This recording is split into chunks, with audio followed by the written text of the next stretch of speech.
He kōna ipurangi tēnei nā te reo irirangi o Aotearoa. This is Mediawatch. I'm Colin Peacock. This week we look at a surprising new service from News Talk ZB, offering news and opinion for paying customers and curated by a guy who's not only not a journalist, but who made his mark on the media as an offshore blogger, hiding behind the pseudo-name of a long-dead Archbishop of Canterbury who was eventually executed for heresy. But first, the election outcome could hang on the undecided, and now the media are zeroing in on them. But no group is more undecided and, not coincidentally, unenrolled than younger voters who actually have a lot to lose or to win. So what can our media do to engage them at election time? Winston Peters can expect a call. The latest One News Varian poll numbers reveal National is slipping and it'll need both ACT and New Zealand First to govern. Meanwhile, Labour's slide continues and things are tight 5 days before early voting starts. That was Simon Dallow kicking off TVNZ One News on Wednesday with, what else, the result of their latest weekly Varian opinion poll, which they paid for. And it pretty closely mirrored the Reid Research one that their rivals at News Hub revealed 2 days earlier, and they took the same angle. New Zealand First attracting enough support in the poll to make News Hub at 6. Imagine this scenario. Both Labour and National have taken a dive while, wait for it, Winston Peters has crossed the threshold. He is coming back to Parliament and his kingmaker crown is sitting atop his head once more. Our political editor Jenna Lynch is here now with the numbers. So Jenna, Winnie's back. Yes, the kingmaker is back. But no one's really back until the election votes are in and are within the margin of error result in one survey of 1,000 people 3 weeks out is not enough to say that they are. On Wednesday, ACT leader David Seymour told TVNZ it's way too early yet for Winston to, in his words, measure the curtains or count any chickens. And TVNZ's political editor Jessica Mackay told her viewers it was a reminder that small movements in support can still make a big difference when it really counts on the 14th of October. And so might this. There are still 11% undecided voters, and the fact that these National voters aren't necessarily rusted in, because it was only a few months ago that Labour was actually doing okay in the polls. Now, 1 week earlier, Jessica Mackay told TVNZ viewers 12% of people were still to make up their minds, and this proportion, she said, usually comes down further and faster as the voting period draws closer. And in some places, it might be even higher.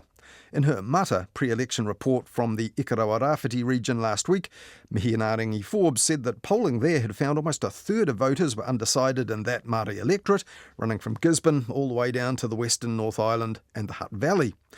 And a rise in the undecided does seem to be a global trend in elections these days. Before the Spanish election in July, the share of undecided voters rose to 23%, up from 16% in the previous one in 2019. And pollsters are recording more don't know yets in places with elections due next year as well. Gallup recently found 49% of US adults were classed as independent, and that's an all-time high. And in the UK, the pollster YouGov found that 17% of their voters are still standing at the crossroads. But why would this be? Well, Carla Subirana, a policy analyst for the Bank of England and a writer for The Economist, recently said that the cost of living crisis had pushed many voters to consider alternatives that don't necessarily reflect their traditional views. She also said social media and online news sources are altering voters' opinions more because people get a faster moving flow of moralised and often contradictory information. And with more people's political support in flux, she reckoned that parties' terms in office might become shorter in the future, undermining countries' abilities to address really long-term challenges like climate change, ageing populations, sustainability and more. But will the future really pan out like that? Well, we'll see. But undecided voters becoming a decisive factor in elections is certainly on the radar of political movements and their strategists. And right now, the media here are onto it in this campaign.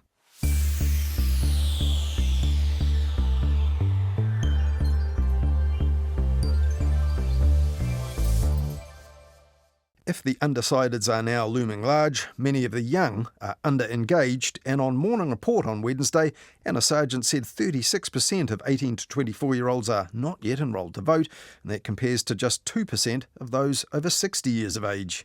With much of the debate and policies aimed at the older generation, they feel their issues are not seen as important. Student Millie Mussett says she wants to see more young people engaged in the election. We've got friends that have just turned 18 and we talk about it. We'll be like, are you going to vote? And they're like, I don't know if I can be bothered, because, again, it's that research thing. Like, you've got to look into it, and that's, for some people, it's like, I don't want to do that. Stressful experience. 100%. Yeah. Coincidentally, later that same night, Patrick Gower told News Hub at 6 viewers that one side of the hall for that night's Hipkins versus Luxon TV debate, which he moderated, would be filled with undecided voters. And the other side? Is going to be a youth wing. All of the voters on that side will be under 25. They are the future of the country and they deserve to have a say, and they will have their eagle eyes on these two leaders. But during the 90-minute tussle, those young people didn't actually have any input into it. 48 hours earlier, though, that wasn't the case when TVNZ lined up a debate in which all parliamentary parties and Wannabes New Zealand First were quizzed about the issues for millennials and Gen Z. Kia ora koutou. In the supermarket today, one cabbage was $7. With that and the cost of rent, plus, of course, the impending doom of climate change, it can feel like a pretty shit time to be a young person. But we've got politicians here to tell us what they're going to do about it. That was Anna Harcourt, the content editor of TVNZ's digital content service for younger people called RE, who hosted that debate with help from Isaac Gunson from TVNZ's digital news team. And that debate was a digital creation available on the on-demand streaming platform TVNZ+, the One News website, and social media platforms, including the youth favourite TikTok.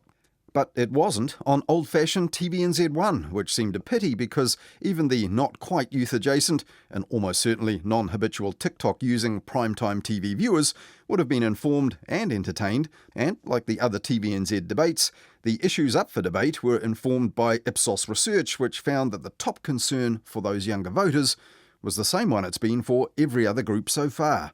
They have shown climate change, rainbow rights and housing are a priority for young people. But the biggest issue by a landslide that came through as being on young people's minds was by far the cost of living. And some of the most heated exchanges came in the debate over rainbow rights, like this one with the Greens' Chloe Swarbrick taking on New Zealand First candidate Lee Donoghue over his party's proposed ban on students using the bathrooms of their preferred gender. We're not going to accept this because there are people on the outliers that aren't just really nice people. They do this for a reason.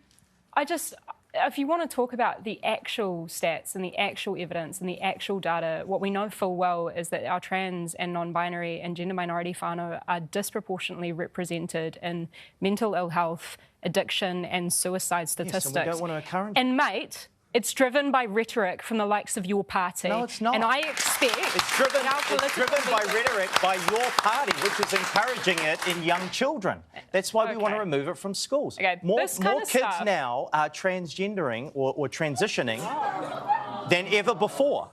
And as for those who say it's a shame that a contentious issue like this always seems to end up in too much conflict, well, it was also aired in this debate without rancour. This is what National Party MP Erica Stanford had to say about it. I go into schools every day of the week because it's my portfolio. And I ask them this question, how do you deal with it? Especially in a primary school where you've got a child who is gender diverse. And the schools say, well, we just deal with it. We have either use a staff bathroom or we assign them a bathroom, and it's not a problem. Schools are a good model for this. It's really not a problem. And so I just think that it's just something that's a distraction from the really big issues around the economy and cost of living. And those issues on cost of living were also discussed with candidates including Te Pāti Māori's Hannah Rafiti Mapai Clark, who is 21 years old. When we still have to pay for our education fees, groceries, gas prices, it's unrealistic to survive. It shouldn't be called the cost of living, it should actually be called the cost of surviving here in Aotearoa. But at times the host, Anna Harcourt, had to deploy her disciplinary buzzer. Because we as a movement, our party, our people need us more than ever. 30 seconds.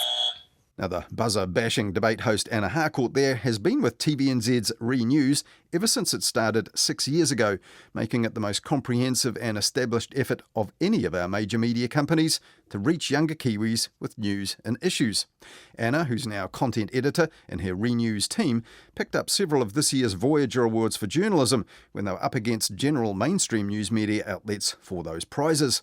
So this week, Hayden Donnell asked Anna Harcourt how they go about getting news to younger citizens, who are often either overlooked or hard to reach for our news media, and how she went about that debate last Monday, and does every host who needs to keep them on track and on time need one of those big red buzzers? Kia ora, Anna. Welcome to Mediawatch. Kia ora. First off, have you ever hosted a debate before? I have never hosted a debate before. What was your tactic going in? I noticed that you made extravagant use of your buzzer, Yes. particularly at the start. My tactic was to have fun, and the buzzer for me was part of that. I think that politics is so serious and can feel so serious and overwhelming, but a debate can also be fun and a bit silly. And I had started a series on TikTok, Politics in 60 Seconds, where I explain different political parties' policies in 60 seconds. And I have this like obnoxious timer on my face counting down to the 60 seconds. It's just taking the seriousness of policy with like a dumb gag of trying to actually explain it all in 60 seconds, maybe about a month or two ago, and it really blew up. It's gotten hundreds of thousands of views. And I thought, well, what's a, how do we bring some of the kind of the dumb fun in? And I was like, I want my buzzer.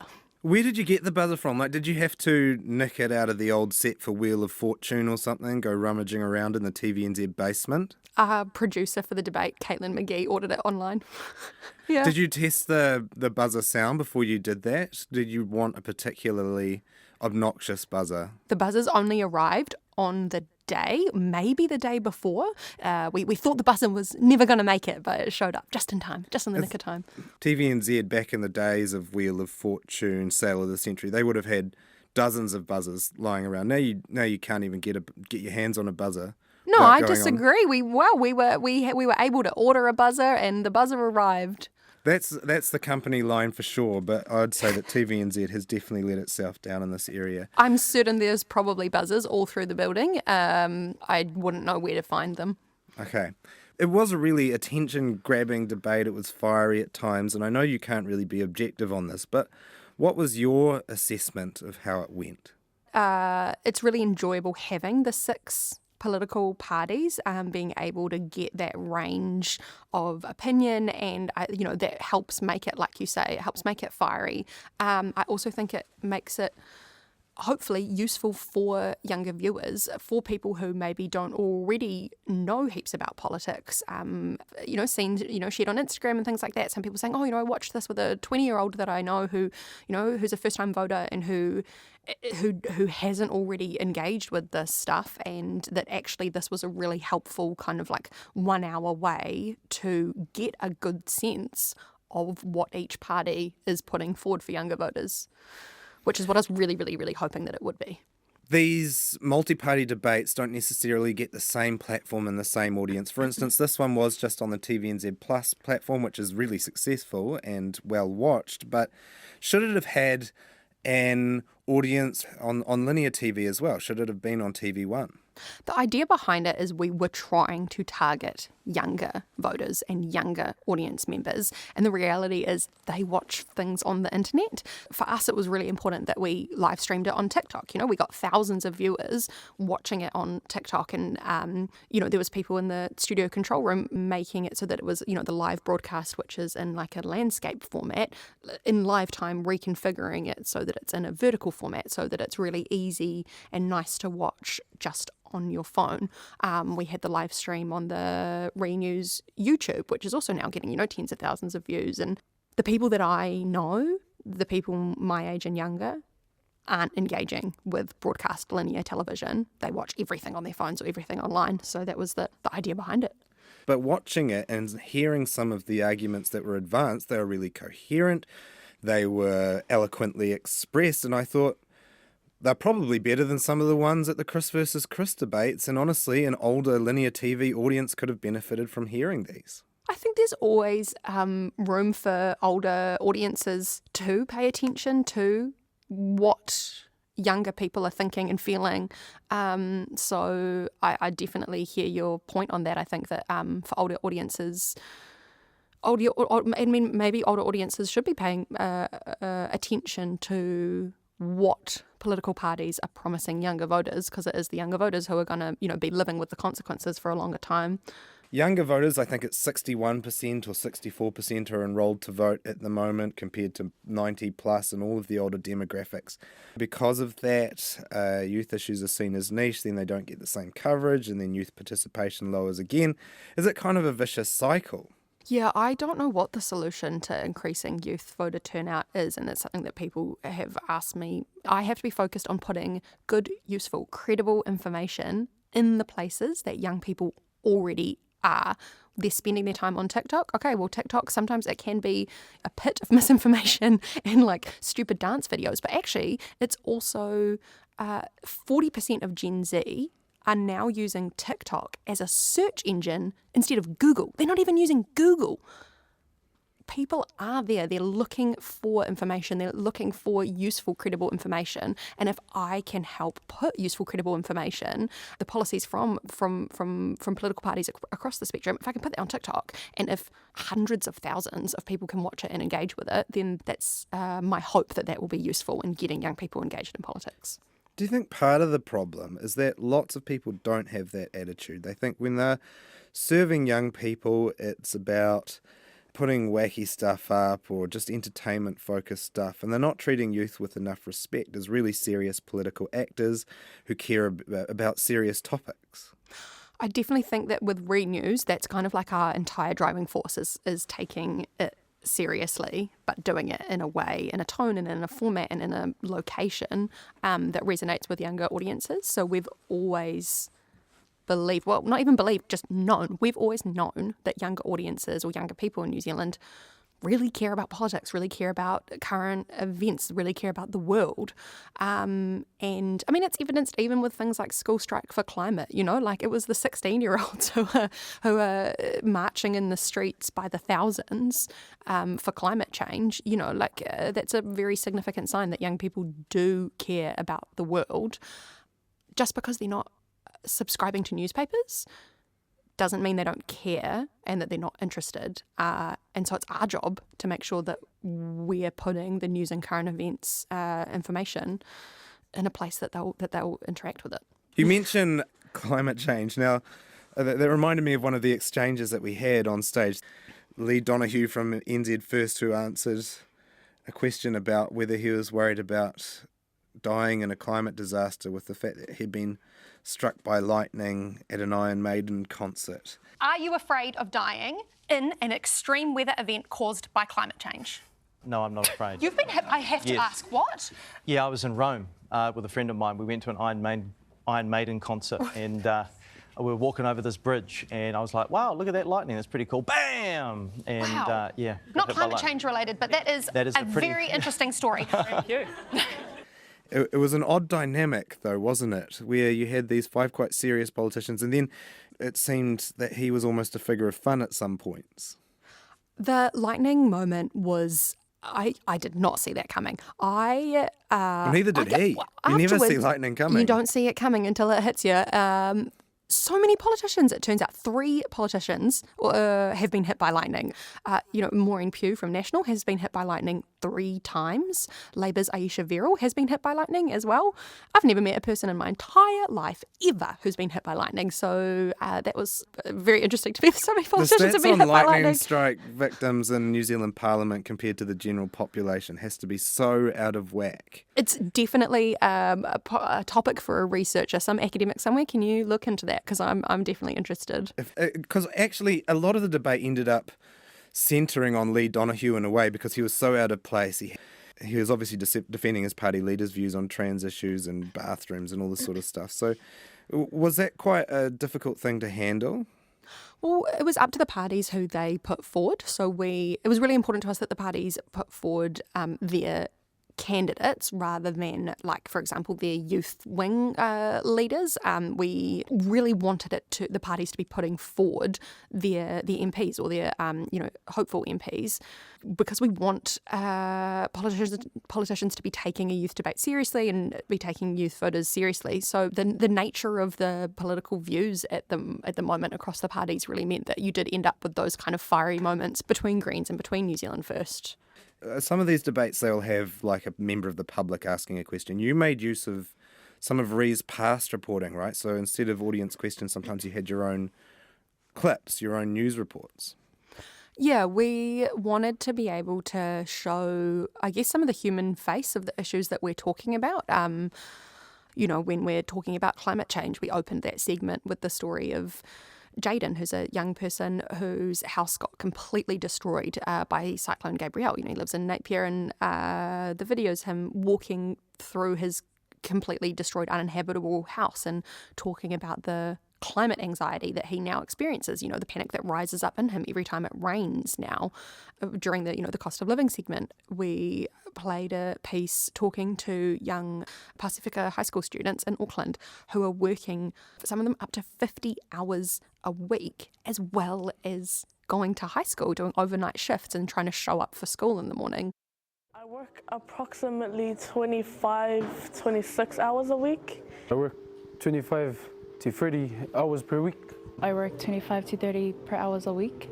The most hours I've worked in a week would approximately be 47. Last week I worked Tuesday, Wednesday, Thursday, Friday and Saturday. The most I've ever worked was 40 to 50 hours a week. My shift started at 5 and we finished at 10:30 or 11:30. With my dad, I started at 10.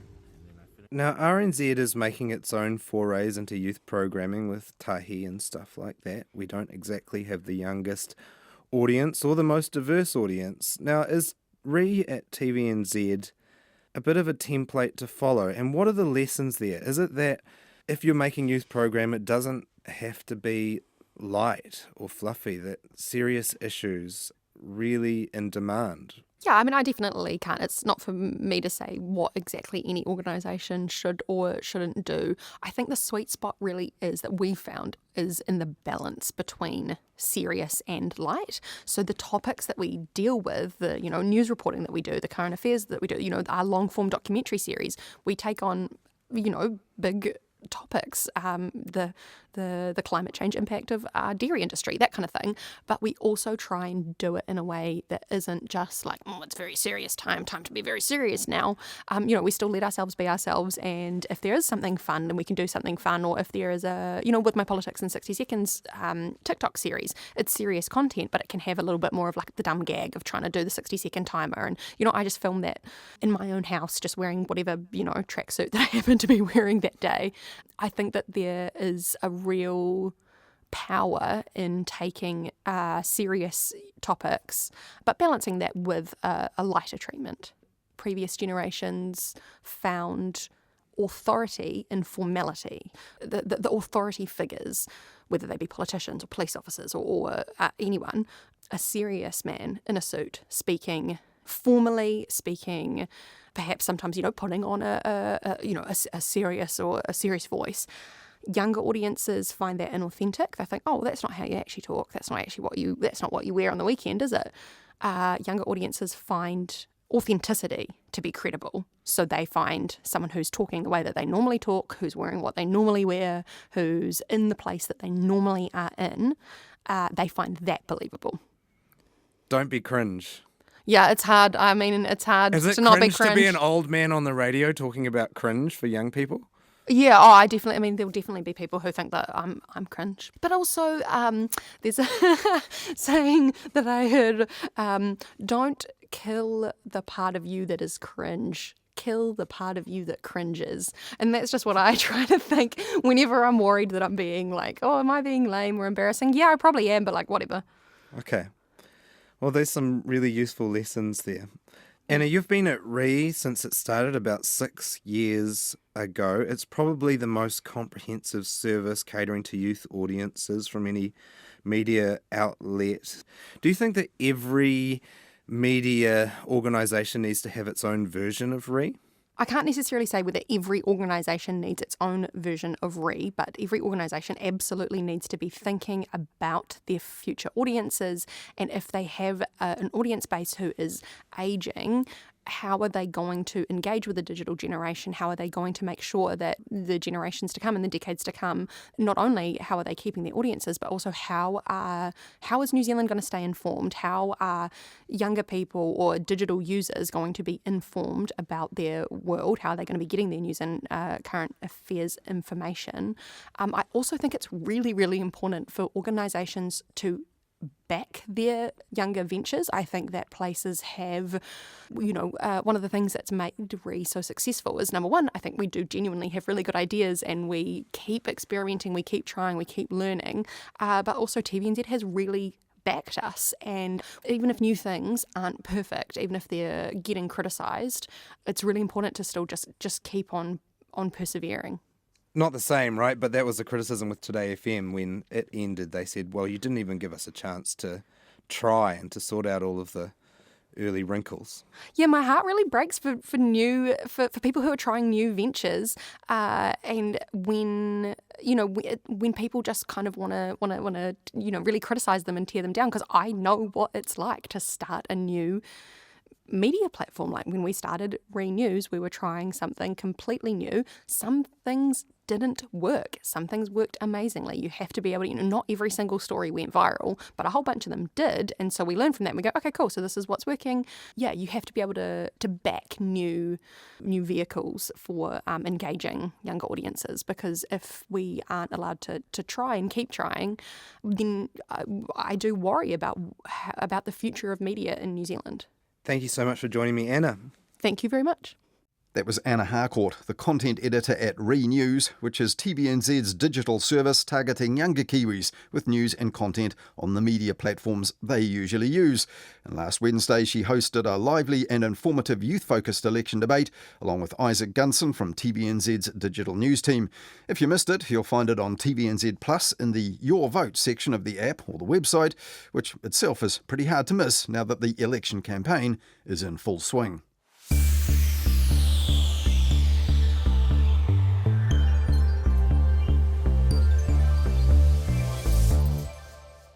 Well, that TVNZ Youth Issues debate on Monday was one of several aired or streamed this past week. There was also News Hub's first Luxon versus Hipkins debate, hosted by Patrick Gower, which we mentioned earlier, in which the host promised he would go up the guts from the start.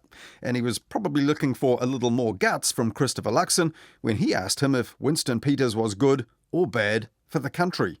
To keep Chris Is out he good or team, bad, yes or no? Because you said you will deal with him if you had to. I don't know him, Paddy. I don't know him well. Everybody knows him. It's Winston Peters. And that was a surprising response, given that he just made a special video before that handed to political reporters in advance, explaining that he would indeed pick up the phone to Winston Peters after the election if he needed him to change the government.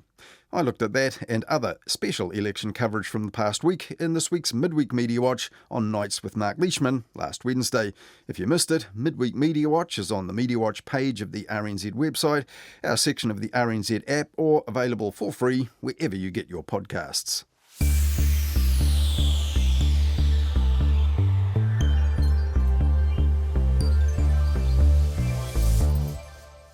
This week, the talk radio network News Talk ZB sprang a surprise with the sudden launch of a new online news service for subscribers called ZB Plus.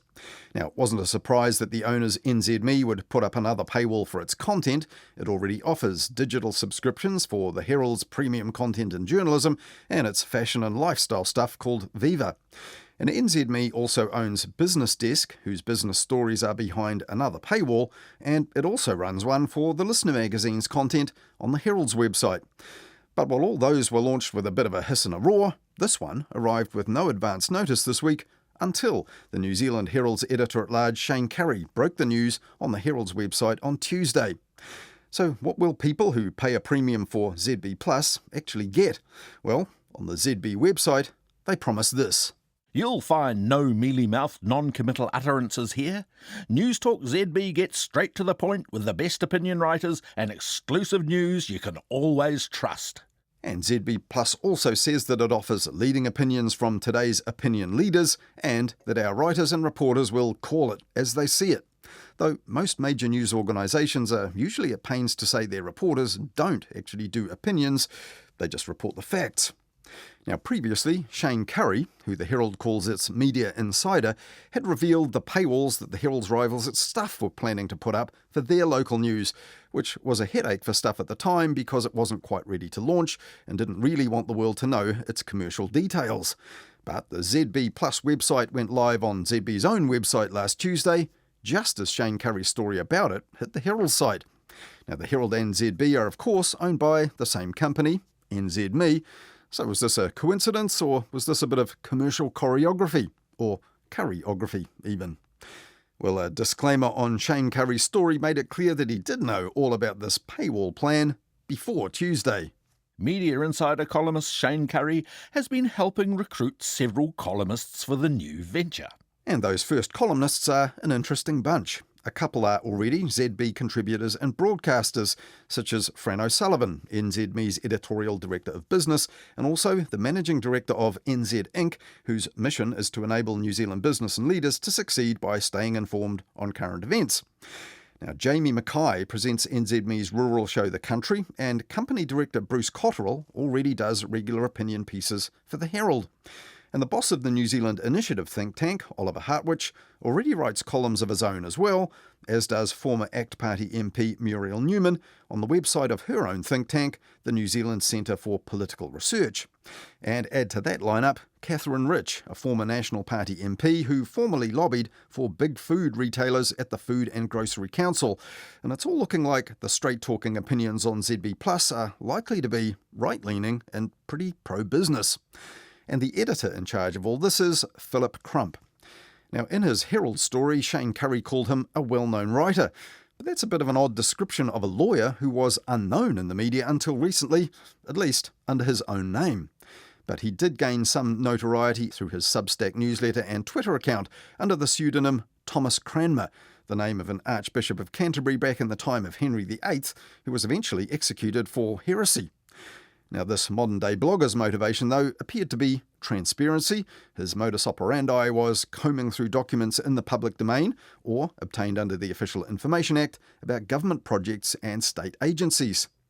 Now, some of his revelations were picked up by the mainstream media and columnists, such as details of government contracts and grants awarded to organisations run by or associated with relatives of former local government minister Nanaia Mahuta, and that was at a time when the Three Waters controversy was at its height.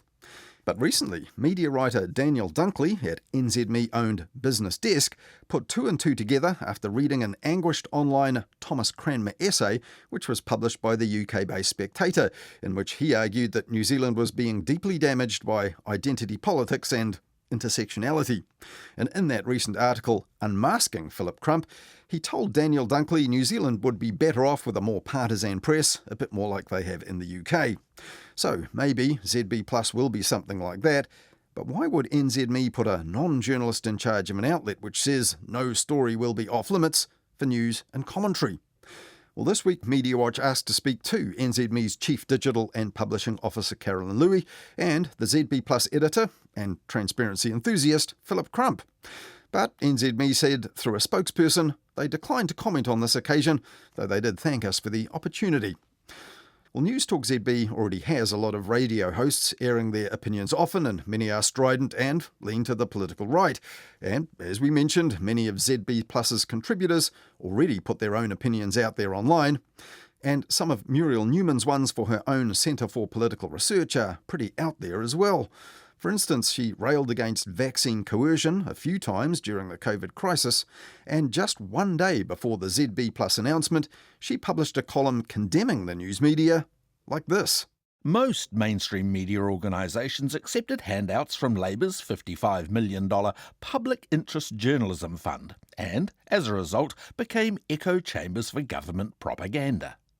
With tens of millions of dollars of additional taxpayers' money also poured into the media through government advertising and sponsorship, it's no wonder the public became worried the media had been bought off and could no longer be trusted as a reliable source of information.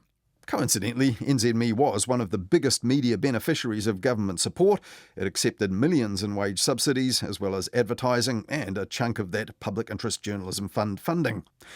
But in that column on Tuesday, Dr. Muriel Newman also said this. We don't need the media to advocate political agendas. We have politicians for that. But what we do need is balance and truth in the news. Is that too much to ask? Well, no, it isn't, but it will be interesting to see if ZB Plus delivers a bit of that as well.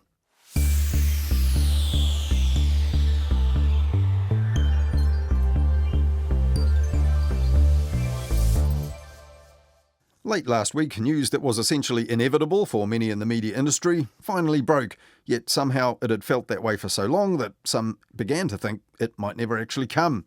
After 7 decades as a mega media mogul, 92-year-old Rupert Murdoch confirmed he was handing over control of his giant international news companies, Fox and News Corp, to his son, Lachlan Murdoch.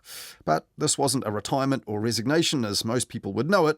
He said he would be sticking around, having given himself the unusual title of Chairman Emeritus. But in the UK, the US and Australia, those who are still on Rupert Murdoch's channels reacted on air to his transition from boss to Chairman Emeritus like this. Thank you, Rupert, and congratulations. He is an extraordinary man with amazing energy, optimism, but also I think when he looks at someone he sees 10 years beyond. Just to sit there and watch him eat lamb chops was quite an honour. Not stepping aside, this is just a transition and we're very excited for the next step on that. Yeah, thank you. Now that gallery of greasers was culled from last Monday's edition of Mediawatch in Australia. That's a TV show on their public broadcaster, the ABC. And its host, Paul Barry, has been watching Murdoch for years. And we'll hear from him all about Murdoch's big move and what it might mean, and more on Mediawatch next weekend. For now, though, that's all we have for you this week, but we'll be back again with more on the media with Midweek Mediawatch after the 10 p.m. news on Wednesday. And then back again with more Mediawatch at the same time next weekend, here on RNZ National.